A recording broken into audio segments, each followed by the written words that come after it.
Assalamualaikum warahmatullahi wabarakatuh. Berjumpa lagi di channel kita, Irham Malam TV. Seperti biasa, setiap malam kita selalu melakukan kajian-kajian menarik. Dan saat ini saya masih ditemani oleh Ustadz Menah Kemali. Assalamualaikum Ustadz. Waalaikumsalam warahmatullahi wabarakatuh. Pada malam hari ini saya ingin membahas soal tuduhan dari umat sebelah. Biasanya ini sering dikatakan bahwasanya Al-Quran itu ada nama-nama yang salah. Ini tuduhan ya, tuduhan dari mereka yang perlu kita luruskan. Apakah ini benar ini? Bagaimana ini, Pak? Silakan. Sebetulnya kalau Pak Edi bertanya kepada saya, itu tergantung perspektif. Ya. Kalau dikatakan Al-Quran itu banyak mengandung kesalahan, berarti ada potensi besar Quran itu bukan wahyu. Ya. Itu konsekuensi logisnya. Ya. Jadi kalau ada banyak hal dan itu kaitannya dengan kesalahan teks, entah itu disengaja atau tidak disengaja, tapi kalau itu diklaim sebagai wahyu, berarti Al-Quran adalah sesuatu yang dipertanyakan kalau dianggap sebagai wahyu dari Allah Subhanahu wa Ta'ala, atau wahyu Tuhan dalam bahasa umum. Nah, dari situ barangkali kita mencoba untuk menelusuri berkaitan dengan apakah yang dikatakan Quran itu betul atau salah. Ada yang salah. Nah, dari situlah kita akan coba bahas salah satu informasi yang termaktub pada urutan surah yang ketiga. Surah ketiga. Kalau urutan surah ketiga itu berarti surah Ali Imran. Kalau disebut surah Ali Imran, pasti baik itu yang muslim maupun yang muslim kebanyakan mempertanyakan mengenai tokoh-tokoh yang dimaksud pada surah itu. Karena ada tokoh perempuan, ada tokoh laki-laki, dan kebetulan dalam Quran, tokoh laki-laki itu disebutkan namanya, yang tokoh perempuan ada yang disebutkan namanya, dan ada yang tidak disebutkan namanya. Barangkali Pak Edi juga belum paham yang saya maksud. Yang disebutkan itu, kalau disebutkan Maryam, nama laki-laki, misalnya laki-laki Imran. Kemudian Yunus. Nama perempuan yang disebutkan adalah nama Maryam. Tapi ada satu lagi nama perempuan yang tidak disebutkan namanya di situ. Siapa? Nama perempuan, istrinya Imran, tidak disebutkan. Tetapi nanti kalau kita kaji, ini penting. Tapi kajian kita itu melintas batas tradisi agama-agama. Oke? Saya akan coba untuk menjelaskan dari perspektif yang mendasar dulu. Kebanyakan orang itu salah paham. Dan bahkan Santo John of Damascus itu juga kadang salah paham terhadap Quran. Padahal beliau itu hidup pada masa Bani Umayyah. Kalau beliau hidup pada masa Bani Umayyah, itu kan berarti relatif dekat dengan masa kenabian. Karena Nabi kan meninggal tahun 632 Masehi. Sedangkan John of Damascus itu meninggal tahun 700-an sekian. Berarti tidak terlalu jauh dengan era kenabian. Dan memang betul, Santo John of Damascus, atau dikenal dalam tradisi Kristen dengan nama Yohanes Damaskene, itu adalah seorang teolog besar. Bahkan karya-karyanya juga diakses sampai hari ini. Tapi ditulis dalam bahasa Yunani. Juga kadang salah paham terhadap informasi yang termaktub dalam Al-Quran. Tapi tidak ada kaitan dengan nama yang dimaksud ini ya. Tidak ada kaitan, tapi itu persoalan yang lain. Cuma yang kita bahas pada malam hari ini, ada beberapa orang, baik itu non-muslim terutama, yang mengatakan bahwa ini Quran salah zaman ketika menyebut nama sang tokoh. Yang seharusnya itu tokoh yang sangat lama, di era zaman Nabi Musa, tapi dikaitkan dengan era zaman Nabi Isa. Maksudnya nama yang sama, yang sebetulnya itu muncul di era perjanjian lama, justru diseret ke era perjanjian baru. Seakan-akan Quran itu anakronistik. Salah ada yang salah. Dalam arti Quran itu salah menempatkan waktu. Sehingga nama yang sama dianggap itu tokoh yang sama, padahal beda. Ya. Nah, di Contohnya situ, Harun itu ya. iya, makanya Ya, dalam Quran kan Harun. ada istilah ya ukhta Harun. Ya. Dan saya kira itu masih problematik ketika kita tidak membaca dari aspek perbandingan teks melintas batas agama. Ya. Nah, kita akan coba menelusuri jejak data ini diawali dari konsili yang terjadi pada masa sebelum Islam, konsili penetapan kanon Alkitab. Kanon. Ya, Chalcedon. kanon Alkitab itu secara resmi dipatenkan, kalau bahasa saya dipatenkan, itu abad keempat. Ya. Kira-kira tepatnya tahun berapa Pak Idi? Konsili Konsili Kartago. Kartago ini tahun 397 Masehi. Nah, 397 Masehi. Itu konsili yang terjadi di Kartago. Dan saya kira baik itu yang Katolik, Protestan maupun Ortodok pasti paham mengenai konsili Kartago itu dalam hal penetapan kanon kitab suci, khususnya Perjanjian Baru. Itu apa saja? Yang diputuskan akhirnya 27 kitab. Betul. Jadi yang diputuskan itu 27 kitab. Nah, berarti pada masa abad keempat itu memang baru secara resmi. Kalau saya katakan baru secara resmi, berarti sebelumnya itu masih menjadi perdebatan. Ya. Sehingga ada yang memasukkan kitab X bagian dari kanon Perjanjian Baru, atau kitab Y tidak masuk dalam kanon Perjanjian Baru. Perdebatan itu masih betul-betul masif pada masa sebelum Konsili Kartago. Nah, salah satu bukti, contoh konkret, ada manuskrip yang ditemukan di Sinai, makanya disebut manuskrip Sinaiticus. Itu kan manuskrip abad keempat Masehi. Berbahasa Yunani. Berbahasa Yunani. Tapi isinya yang versi Perjanjian Baru itu bukan 27 kitab, tapi ada 29 kitab. Oh, ada 29.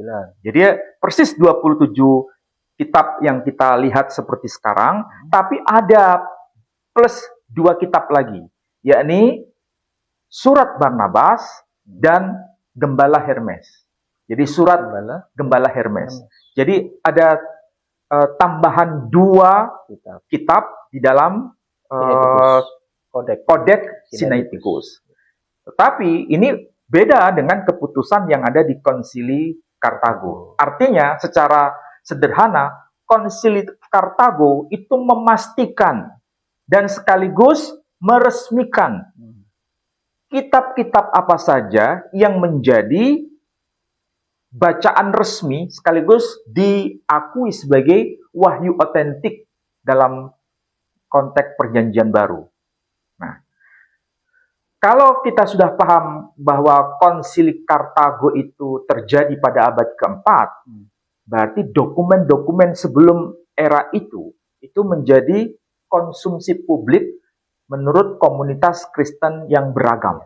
Karena muncul sekitar 50 lebih kitab ya. Ya, tetapi meskipun ditetapkan pada abad keempat di Kartago, apa yang tidak masuk dalam kanon kitab suci itu masih dianggap sebagai sebuah kebenaran. Contohnya kemarin kita bahas mengenai Injil Yakobus. Ya, ternyata Injil Yakobus sampai sekarang isi dari Injil Yakobus itu tidak bisa diingkari secara mutlak. Masih dikutip-kutip. Masih menjadi bagian dari tradisi gereja. Termasuk mengenai nama-nama yang termaktub di dalamnya. Bahkan kalau kita tanya kepada saudara kita yang Katolik dan yang Ortodok, sangat setia dengan nama yang tercantum di dalamnya. Injil Yakobus. Di dalam Injil Yakobus itu, yakni nama Santa Ana dan Santo Yoachim sebagai orang tua Santa Maria.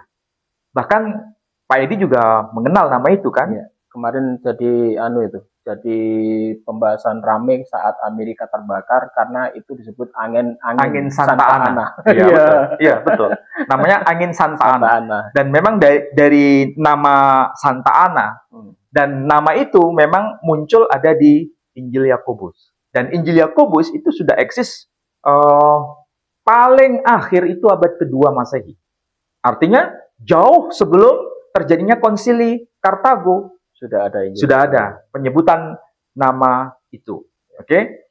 Jadi kalau di dalam Al-Quran tokoh yang bernama Sayyidah Maryam itu punya orang tua yang bernama Imran, berarti itu dianggap kesalahan. Karena dalam Alkitab disebut Karena dalam Alkitab yang resmi, yang kita lihat perjanjian baru sekarang, itu nggak ada nama Imran. Juga nggak ada nama Yoachim. Oh, nggak ada. Tidak ada nama Yoachim, tidak ada nama Imran, juga tidak ada nama Eli. Yang ada? Tidak ada penyebutan nama tidak disebut. Siapapun nama yang dimaksud. Tidak ada penyebutan. Ya. Secara resmi, dalam kitab perjanjian baru yang kita paham sampai hari ini, tidak ada penyebutan nama orang tua, baik orang tua laki-laki atau orang tua perempuan, siapa nama mereka berdua, itu tidak disebutkan. Kok muncul Santa Ana? Karena dari Injil Yakobus. Oh, Injil yang dianggap bukan kanon tadi. Iya, yang dipinggirkan dari kanon, nama Santa Ana itu ada dalam Injil Yakobus, dan nama suaminya yakni Santo Yoachim itu juga disebutkan dalam Injil Yakobus. Cuma masalahnya tidak tercantum dalam kitab perjanjian baru. Oh, ya. Dari situlah kemudian ada semacam ketegangan, baik itu yang Muslim maupun yang Kristen. Seakan-akan ini dua nama yang tidak sinkron. Satunya Yoachim, satunya Imran. Satunya Yoachim, satunya Imran. Itu kan dua nama yang berbeda, berarti orangnya beda. Itu kan kesimpulannya. Mereka menuduh Al-Quran salah. Itulah sebabnya kemudian ada tuduhan Al-Quran itu pasti keliru. Nah, dari situlah kita mencoba untuk menelusuri, betulkah anggapan itu? Kita akan coba membaca dulu ya, apa yang termaktub di dalam Al-Quran terjemahan bahasa Latin dulu. Bahasa Latin. Al-Quran terjemahan bahasa Latin ini, itu sudah diproduksi, sudah dibuat, sudah dikonsumsi secara publik, itu tahun 1518 atau sampai 1621 Masehi. Siapa yang telah membuat karya besar ini, Quran dalam terjemahan bahasa Latin, dan tentu saja ini untuk konsumsi kaum Kristiani pada masa itu, bukan untuk konsumsi umat Islam. Karena ini ditulis dalam bahasa Latin. Umat Islam kan tidak tahu bahasa Latin. Tidak bisa baca bahasa Latin. Berarti waktu itu menyebarkan Islam di negara mereka sudah dilakukan ya? Ya, tentu saja pembacaan terhadap kitab suci Al-Quran bukan dianggap sebagai wahyu ya, tapi dianggap sebagai sebuah teks yang perlu dipelajari. Itu salah satunya adalah karya uskup agung yang bernama, uskupnya ini Egidio da Viterbo. Viterbo itu bukan nama orang, tapi ini nama asal. Yang sekarang itu posisi kawasannya adalah Italia. Oh, Italia. Nah, ingat, antara kawasan Kartago dengan Italia itu satu wilayah. Kalau Italia, ya kita kenal sekarang Italia. Kalau Kartago itu adalah sekarang nama kota menjadi Tunisia. Oh, negara Tunisia sendiri. Jadi Tunisia dengan Italia itu kan sebetulnya satu kawasan tuh. Hanya dipisahkan dengan lautan aja. Tapi sebetulnya satu kawasan luas. Nah, apa yang ditulis oleh Uskup Egidio da Viterbo ketika menjelaskan teks Al-Quran ini, tentu saja dalam bahasa Latin sekali lagi, itu menyebut nama tokoh yang tentu saja kita asing. Tapi coba lihat yang versi terjemahan Quran bahasa Indonesia dulu Pak Edi. Ya.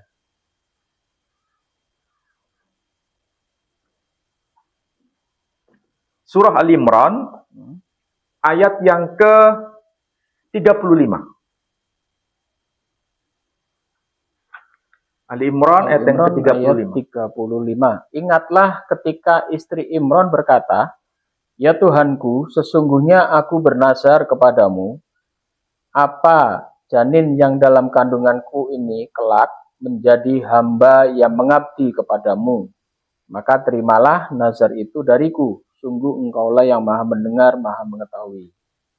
Pak Edi perhatikan di terjemahan bahasa Indonesia itu, ada penyebutan nama seseorang. Nama siapa yang muncul Pak Edi di situ? Istri Imron. Berarti nama laki-lakinya adalah Imran. Ya. Tapi siapa nama perempuannya, istrinya itu, disebutkan tidak nama? Tidak ada. Tidak ada penyebutan nama. Oke. Memang betul. Itu terjemahan yang sudah tepat. Karena itu terjemahan yang harfiah. Tetapi kalau kita lihat yang versi bahasa Arabnya, Al-Qur'annya itu, kita bisa lihat teksnya di sini. Ya, ini teks bahasa Arab.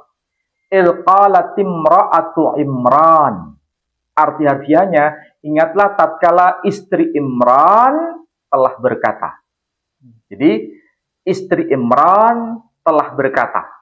Jadi ada nama laki-laki, yakni Imran, dan punya seorang istri, tapi tidak disebutkan namanya secara harfiah di sini. Tidak ada penyebutan nama itu. Cuma, kalau kita perhatikan teks Quran ini kan merupakan sebuah bukti awal. Sebetulnya siapa itu Imran? Dan siapakah nama istri Imran? Tapi kalau kita lihat, apa yang ditulis oleh uskup yang bernama Egidio da Viterbo, di sini ada penjelasan. Di sini dikatakan dalam bahasa Yunani, dalam bahasa Latin di sini. De Anna Matre Maria. Jadi ada penyebutan nama perempuan. De Anna Matre Maria. Arti harfiahnya, Santa Ana, Matre Maria, ibunya Maryam. Jadi nama perempuan ada Ana, Santa Ana, ini ibunya dari Sayyidah Maryam. Di sini tertulis Matre Maria. Teks Quran tadi itu, Ilqalatimra'atu Imran, disebutkan istri Imran. Di sini ada penyebutan Quando dixit uxor Joachim. Jadi quando dixit uxor Joachim. Arti harfiahnya, ingatlah tatkala istri Joachim. Di sini tidak tertulis nama Imran, tapi tertulis nama Joachim. Kalau bahasa Latin, uxor itu istri. Sedangkan Joachim itu nama. Nama dari suami sang istri tadi yang bernama Santa Ana. Dan Santa Ana adalah Matre Maria, ibunya Maria.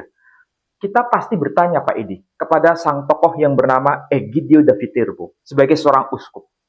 Apakah dia menggunakan nama Joachim itu sebuah kebetulan? Apakah ini merupakan sebuah pemahaman yang bisa dikatakan itu pemahaman yang masif pada masanya, bahwa Imran ataupun Joachim itu adalah sosok yang sama, sehingga tidak ada problem ketika di sini disebutkan nama Joachim itu maksudnya sama dengan Imran dalam tradisi gereja. Jadi gereja pun paham, ataupun sekaligus gereja mengakui bahwa kalau Joachim itu adalah nama lain dari Imran, atau Imran itu nama lain dari Joachim. Jadi bukan dua nama yang saling dipertentangkan, tapi dua nama yang saling menggantikan. Dan gereja tidak ada yang protes mengenai hal ini. Saya tidak menemukan bukti ada seorang bapak gereja yang hidup pada masa sebelum Egidio da Viterbo atau setelah masa kehidupan Egidio da Viterbo yang memprotes adanya informasi bahwa Imran sama dengan Joachim. Atau Imran tidak sama dengan Joachim. Atau Imran tidak sama dengan Joachim. Tidak ada satupun informasi yang berkaitan dengan hal ini. Berarti kita punya kesimpulan. Imran atau Joachim itu adalah sosok yang sama. Dan itu dalam pemahaman gereja menjadi sesuatu yang penting. Dan tidak dipersoalkan. Apa karena dialek Arab sama dialek ini ya?